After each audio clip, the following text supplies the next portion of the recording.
और दिल्ली के मुख्यमंत्री अरविंद केजरीवाल ने प्रधानमंत्री मोदी को चिट्ठी लिखी है। अरविंद केजरीवाल ने कहा है कि सिर्फ 2 कंपनी ही वैक्सीन का प्रोडक्शन न करें, वैक्सीन का फॉर्मूला सार्वजनिक किया जाए और कई कंपनियां वैक्सीन बनाएं जिससे वैक्सीन का प्रोडक्शन ज्यादा हो सके और पूरे देश को अगले कुछ महीनों में वैक्सीन लगाई जा सके।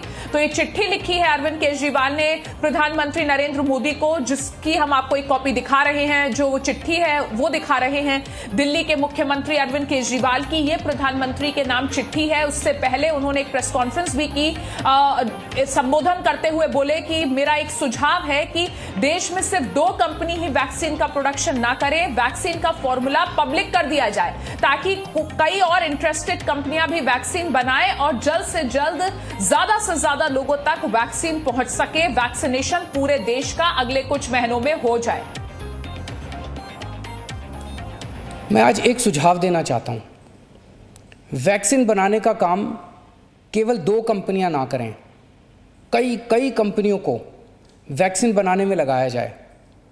केंद्र सरकार इन दोनों कंपनियों से वैक्सीन बनाने का फार्मूला ले ले और उन सभी कंपनियों को दे दे जो सुरक्षित तरीके से वैक्सीन बना सकती हैं। ऐसे कठिन समय में केंद्र सरकार के पास पावर है कि वो ये कर सकती है। वैक्सीन बनाने का फार्मूला सार्वजनिक करके उन कंपनियों को दे सकती है जो वैक्सीन बनाना चाहती हैं, और यह सुनिश्चित किया जाए कि भारत में जो भी प्लांट वैक्सीन बनाने में सक्षम है उन सब में वैक्सीन का उत्पादन होना चाहिए और हर भारतवासी को वैक्सीन लगनी चाहिए। यही एक तरीका है जिसके द्वारा हम जल्दी से जल्दी सभी भारतीयों को वैक्सीन लगा पाएंगे। हमारे पास दुनिया की सबसे बड़ी फार्मा कंपनियां हैं, हमारे पास विश्व के सर्वश्रेष्ठ वैज्ञानिक हैं। मैं निश्चित तौर पे ये कह सकता हूँ कि यदि उन्हें अवसर दिया गया तो वे अपना भरपूर सहयोग देंगे। वैक्सीन का उत्पादन करने वाली कंपनियों के लाभ का एक अंश हम रॉयल्टी के रूप में उन दोनों कंपनियों को दे सकते हैं जिन्होंने मूल फॉर्मूले की खोज की है। मुझे पूरा विश्वास है कि इस तरह हम अगली कोरोना की लहर के पहले भारत के हर नागरिक को सुरक्षा कवच प्रदान कर पाएंगे। मेरा केवल एक ही मकसद है कि किस तरह हम सब मिलकर हर भारतीय को कोरोना से बचा पाएं। और राजधानी दिल्ली में तीसरे चरण का वैक्सीनेशन जारी है। 18 से 44 उम्र तक के लोगों को वैक्सीन दी जा रही है। जी मीडिया संवाददाता हरीश झा ने हालात का जायजा लिया। दिल्ली से उनकी ग्राउंड रिपोर्ट देखिए। राजधानी दिल्ली में तीसरे चरण का वैक्सीनेशन लगातार जारी है। 18 से 44 साल के जो लोग हैं, जो आयु वर्ग के लोग हैं, उनको वैक्सीनेशन दी जा रही है।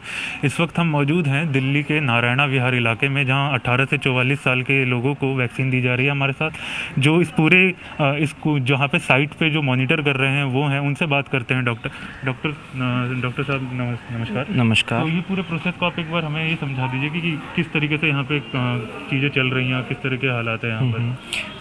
इस स्कूल में हम अभी 18 इयर्स एंड अबव के लोगों को वैक्सीन लगा रहे हैं, जो कि 1 मई से स्टार्ट हुआ है। और अभी सब रजिस्टर करके यहाँ पे ऑलरेडी अपॉइंटमेंट लेके आ रहे हैं।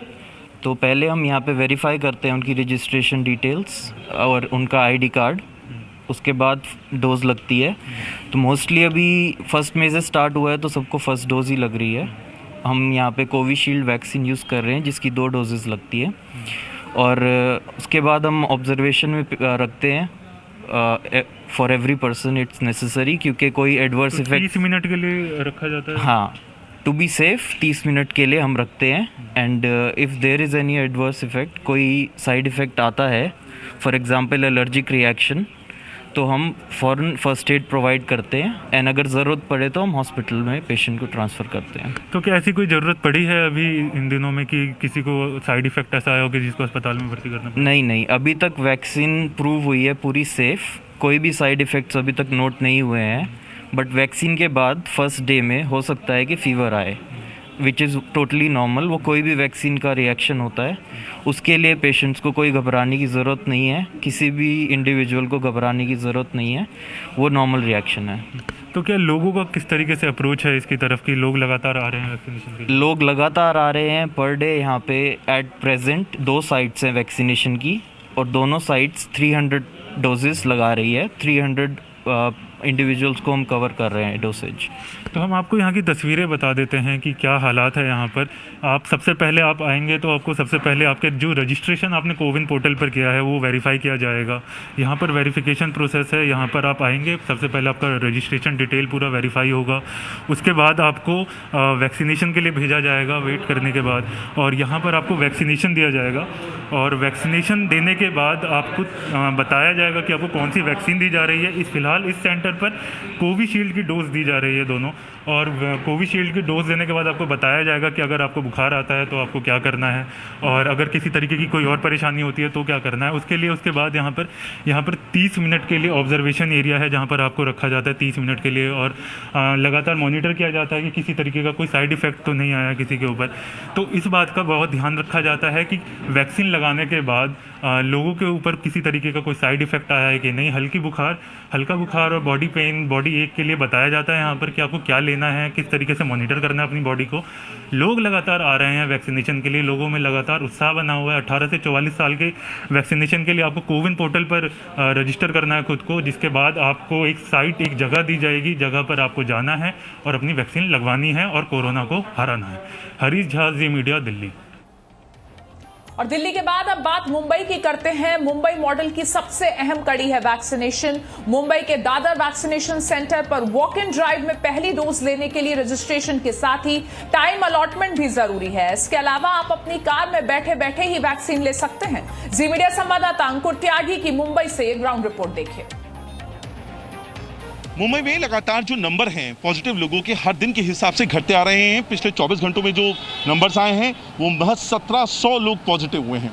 ये कहने के लिए वैसे बड़ी संख्या है 1700, लेकिन अगर पूरे देश के परिप्रेक्ष्य में बात की जाए तो ये नंबर बेहद आप कहें सुकून देने वाले हैं, क्योंकि मुंबई में इससे पहले हमने एक दौर देखा था जब 10,000 तक मामले हर रोज़ आ रहे थे, अब वो घटकर 2000 से भी नीचे पहुंच गए हैं। इस वक्त हम जिस जगह पे खड़े हुए हैं ये दादर का जो वैक्सीनेशन सेंटर है। इस वैक्सीनेशन सेंटर पर दो तरह से वैक्सीनेशन हो रहा है। पहला जो वैक्सीनेशन है वो वॉक इन है कि आप आइए और आप अपना टीका जो है वो ले सकते हैं, अपने वैक्सीन ले सकते हैं। हालांकि अगर आप फर्स्ट डोज ले रहे हैं तो आपका रजिस्ट्रेशन करवाना कोविन पे बहुत ज़रूरी है, और उसके साथ आपके पास अलॉटमेंट भी होना चाहिए। लेकिन अगर आप सेकंड डोज ले रहे हैं तो आपको रजिस्ट्रेशन की ज़रूरत नहीं है, आप आइए और आपका ये वॉक इन प्रोसेस है। दूसरा यहाँ पर जो व्यवस्था देखिए, जो जितने भी बुजुर्ग आप देख रहे हैं यहाँ पर इस वक्त जो वैक्सीनेशन है वो लेकर आ रहे हैं। ये तमाम लोग इनमें से ऐसे हैं जो सेकंड डोज वाले हैं। जो दूसरा है वो वॉक इन प्रोसेस है, आप अपनी गाड़ी से आइए और वो करिए। सर, वॉक इन प्रोसेस अभी भी लगातार चल रहा है? Still is working. ओके। अच्छा, और ये जो लोग अपनी कार से आए ड्राइविंग प्रोसेस, उसमें वक्त लग रहा है या वो भी जल्दी हो रहा है? वो जल्दी हो रहा है। आप देख सकते हैं कार फटाफट जा रही है, आ रही है। हाँ, ठीक है। देखिए, दो तरह की जो व्यवस्थाएं यहाँ पर बनाई गई हैं उसको ध्यान में रखकर मैं आपको दिखाऊं। यहाँ पर भी एक लंबी लाइन आपको यहाँ पर लोगों की मिल जाएगी जो कि सेकंड डोज लेने के लिए आए हुए हैं। फर्स्ट डोज अगर आपको लेनी है तो उसको यकीनन तौर पर अपने आप को रजिस्टर करवाना पड़ेगा, और रजिस्ट्रेशन के अलावा आपको अलॉटमेंट भी आपके पास होना चाहिए। लेकिन अगर आप सेकंड डोज लेने आए हैं तो सेकंड डोज के लिए इस तरह का कंपल्शन नहीं है कि आपके पास अलॉटमेंट है। या सर, आप फर्स्ट डोज के लिए सेकंड डोज के लिए? सेकंड डोज के लिए। सेकंड डोज के लिए। तो ये वॉक इन था नॉर्मल, या आपको रजिस्ट्रेशन करवाना पड़ा, अलॉटमेंट लेना पड़ा, या किस? वॉक इन रजिस्ट्रेशन हमने घर में किया है। हाँ, और नॉर्मल। देखिए, अधिकतर जो है बड़े बुजुर्ग भी यहाँ पर हम आपको दिखाने की कोशिश करेंगे। यहाँ पे कई सारे बड़े बुजुर्ग भी हैं जो सेकंड डोज के लिए हैं। मैम, सेकंड डोज के लिए, फर्स्ट डोज के लिए? सेकंड डोज के लिए। नॉर्मल आप वॉक इन हुआ है, कोई ज़्यादा परेशानी नहीं? जो आपको समझाया जा रहा है, जिस मुंबई मॉडल की लगातार बातचीत चल रही है कि जो पूरे देश में ऐसा क्या है जो मुंबई से सीखना चाहिए, वो यहाँ जो नायाब तरीके अपनाए गए हैं लोगों के लिए, ख़ासतौर पे इस तरह की ड्राइव इन सुविधा, वॉक इन सुविधा, वैक्सीनेशन किया जा रहा है, ट्रेसिंग की जा रही है, ये वो तमाम चीज़ें हैं जिनको लेकर मुंबई में थोड़ा सा प्रोएक्टिव अप्रोच जो है वो देखने के लिए मिल रही है। और यही चीज़ है जो मुंबई में आंकड़े अब 2000 से भी नीचे पहुंच गए हैं। कैमरा पर्सन अजय तरलकर के साथ अंकुर त्यागी, जी मीडिया, मुंबई। और अब बात फिर से दिल्ली की करते हैं, जहां आईसीयू बेड्स की किल्लत बनी हुई है। ऐसे में दिल्ली से एक राहत भरी खबर भी आई है। जीटीबी अस्पताल के बाहर रामलीला मैदान में 500 बेड्स का अस्थायी आईसीयू अस्पताल शुरू हो गया है। जी मीडिया संवाददाता वैभव परमार की ये ग्राउंड रिपोर्ट देखिए। राजधानी दिल्ली इस वक्त ऑक्सीजन बेड्स की किल्लत से जूझ रही है। ऐसे में दिल्ली सरकार द्वारा आज से एक 500 बेड वाला अस्थायी हॉस्पिटल तैयार किया गया है। इस वक्त हम उसी हॉस्पिटल में मौजूद हैं। जीटीबी हॉस्पिटल के सामने जो रामलीला मैदान है वहाँ ये हॉस्पिटल तैयार किया गया है। मैं आपको तस्वीरों के ज़रिए बताऊं कि ये अस्थायी हॉस्पिटल कुछ इस तरह है कि यहाँ पर जो बेड्स हैं वो पूरी तरीके से तैयार हैं। यहाँ पर आपको जो ऑक्सीजन बेड्स हैं उनके अलावा 500 बेड्स में से 100 ऐसे बेड्स भी हैं जो वेंटिलेटर वाले बेड हैं। साथ ही साथ 50 HFNO यहाँ पर मशीन्स भी लगाई गई हैं। जो हाई फ्लो नोजल ऑक्सीजन वाला सिस्टम होता है वो है। और आपको मैं बता दूं कि ये जो वेंटिलेटर है यहाँ पर देखिए साफ तौर पर लिखा हुआ है PM केयर्स फंड की तरफ से ये दिया गया है। यानी कुछ ऐसे वेंटिलेटर्स भी हैं यहाँ पर जो PM केयर फंड की तरफ से लगाए गए हैं।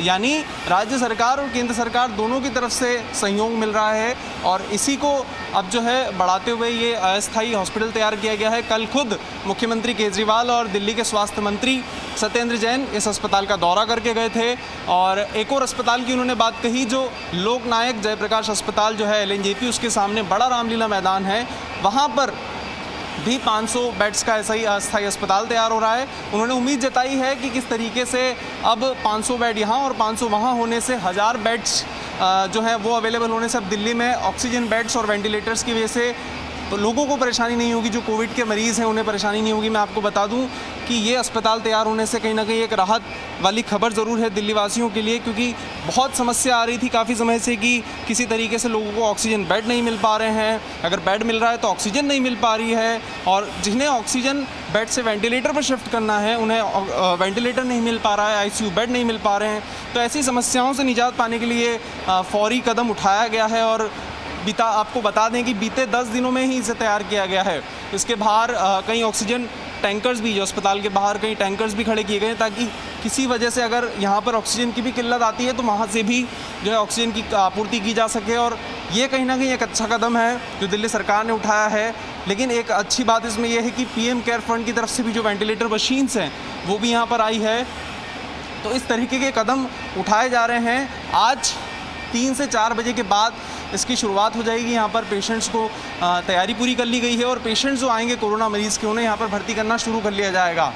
कल जो है जायज़ा लेने के लिए मुख्यमंत्री खुद आए थे, जिसके बाद अब से इसकी शुरुआत आज से हो जाएगी। तो एक राहत वाली खबर दिल्ली वासियों के लिए जो यहाँ पर GTB अस्पताल में किस तरीके से जो 500 बेड्स का हॉस्पिटल है वो तैयार करने से आई है। वैभव परमार, जी मीडिया, दिल्ली। और कोरोना काल में भी सीमा पर देश की सुरक्षा में जवान तैनात हैं। अब तक 180 जवान कोरोना को मात भी दे चुके हैं। बीकानेर बॉर्डर पर पहुंच के हमारे संवाददाता रौनक व्यास ने हालात का जायजा लिया। उनकी ग्राउंड रिपोर्ट देखिए। पूरे देश में लगातार कोरोना का आंकड़ा बढ़ता जा रहा है, लोगों के सामने मुसीबतें लगातार बनी हुई है, लेकिन देश की सुरक्षा में तैनात BSF के जवान लगातार देश की सुरक्षा में भी डटे हैं। तो वहीं उन्होंने साफ तौर पर कह दिया कि देश के भीतर चल रहे कोरोना के लिए भी वो तैयार है। बीकानेर के सेक्टर हेडक्वार्टर पर मैं मौजूद हूँ। बीकानेर सेक्टर के आज हेडक्वार्टर को 50 साल हो गए। इस साल तमाम जो BSF के सेक्टर हेडक्वार्टर पर जो जवान हैं कोई कार्यक्रम नहीं कर रहे हैं, कोई जश्न नहीं कर रहे हैं। कोरोना काल के चलते इस बार तमाम कार्यक्रमों को टाल दिया गया है। DIG BSF PS राठौड़ साहब मौजूद है, जानकारी लेता हूं। सर, इस बार बड़ा फैसला लिया है, कोई जश्न नहीं, जिन लोगों की मौत हुई उन्हें आप श्रद्धांजलि भी दे रहे हैं कोरोना के चलते। क्या तैयारी है इस बार, क्या देखने को मिल रहा है, किस तरह से जनता के लिए आप तैयार है? देखिए, जैसा कि आज हमारे BSF के सेक्टर हेडक्वार्टर बीकानेर के 50 साल हो चुके हैं और ये पूरा 1 साल हम लोग सेलिब्रेट करेंगे गोल्डन जुबली ईयर। और प्लान काफ़ी इवेंट करने का था, लेकिन ऑल ऑफ सडन ये कोरोना का एकदम बढ़ गया और काफ़ी कैजुअलिटीज़ होने लगी शहर में और लॉकडाउन भी लग गया है। और शहर में जहाँ हमारे हेडक्वार्टर्स है वहाँ अगर हमारे को जो है ऐसा मौका मिले जिससे कि हम आम पब्लिक को मदद कर सकें तो उसके लिए हम हमेशा आगे डिस्ट्रिक्ट अथॉरिटी के साथ रहेंगे। जवानों की सुरक्षा के लिए पूरी तरह से मुस्तैदी है ताकि कोरोना संक्रमण ना फैले, पूरी तरह से हम लोग। बिल्कुल बिल्कुल। देखिए, अभी तक टचवुड हमारे पूरे बॉर्डर एरियाज़ में जो है करीब जो है हमारे 3-4 हज़ार आदमी जो पूरे एरिया में हैं, उसमें करीब अभी आज की तारीख में 70 से 80 लोग ही पॉजिटिव हैं। बट वो सब जो है नॉर्मल है, कोई सीरियस नहीं है, क्योंकि सबकी वैक्सीनेशन हो रखी है, 2 डोज सबको लग चुकी है, तो सब खतरे से बाहर हैं। जो बहुत ही क्रिटिकल है, जो जिनकी कुछ ऑलरेडी कुछ हेल्थ की इश्यूज़ थे, उनको हम लुक आफ्टर कर रहे हैं, देखें कि वो उनको कोई नुकसान ना हो। बहुत बहुत शुक्रिया। ये थे DIG BSF PS राठौड़ साहब, तमाम जानकारियाँ दे रहे हैं। लेकिन एक तस्वीर बहुत खूबसूरत, बहुत ख़ास, ये तमाम वो जवान हैं, बॉर्डर पर तैनात है और साफ तौर पर हमेशा एक संदेश देते हैं, देश की सुरक्षा की बात हो, देश के भीतर तमाम मामलों की बात हो, हर परिस्थिति में ये देश के लिए खड़े हैं, पूरी तरह से मुस्तैद है। और एक संदेश यहाँ से चाहे DIG BSF हो, चाहे तमाम जवान हो, देते हुए नजर आ रहे हैं कि कोरोना के इस काल में देश के साथ खड़े। कैमरा सहयोगी घनश्याम के साथ रौनक व्यास, जी मीडिया, बीकानेर। और जम्मू कश्मीर में 10 दिन बाद कोरोना संक्रमित मामलों की संख्या में कुछ कमी आई है, लेकिन चिंता की बात यह है कि संक्रमित लोगों के मरने की संख्या ज्यादा हो रही है। इसलिए राज्य के सभी जिलों में 17 मई तक सुबह तक कोरोना कर्फ्यू लगाया गया है। जी मीडिया संवाददाता राजू केरनी की ग्राउंड रिपोर्ट देखिए। जम्मू कश्मीर में पिछले एक हफ्ते से बेकाबू कोरोना की रफ्तार थोड़ी धीमी हुई है। पिछले एक हफ्ते से जहां आंकड़ा रोज़ 5000 से पार जा रहा था, लेकिन पिछले 24 घंटों में एक राहत की बात ये रही है कि ये आंकड़ा जो है 3600 तक आके रुक गया है। लेकिन चिंता की बात जो है वो ये रही है, क्योंकि इस आंकड़े के साथ साथ जो मरने वालों की संख्या है उसकी जो है तादाद लगातार जो है वो बढ़ती रही है। बीते 24 घंटों में भी मरने वाले की तादाद 56 रही है, जो अपने आप में एक चिंता का विषय है। हालांकि अधिकारियों का ये कहना है, स्वास्थ्य विभाग के लोगों का ये कहना है कि बहुत से केसेस ऐसे हैं जिनमें लोग घरों में ही इलाज करवा लेते हैं। इसलिए उन्होंने ये ताकीद करी है कि वो जो है जैसे ही कोरोना का मामला उनके सामने आता है, जैसे ही उनका पेशेंट कोरोना पॉजिटिव आता है, तो उसे तुरंत जो है नज़दीकी जो एक कोऑर्डिनेशन सेंटर यहाँ पे बनाए गए हैं वहाँ पे ले आएँ, ताकि वक्त रहते हुए उसका इलाज किया जा सके और मरने वालों की संख्या पर भी कंट्रोल किया जा सके। कैमरामैन बबलू के साथ Raju Kerni, Zee Media, Jammu. Presenting V News app available on Google Play and App Store. Download it now.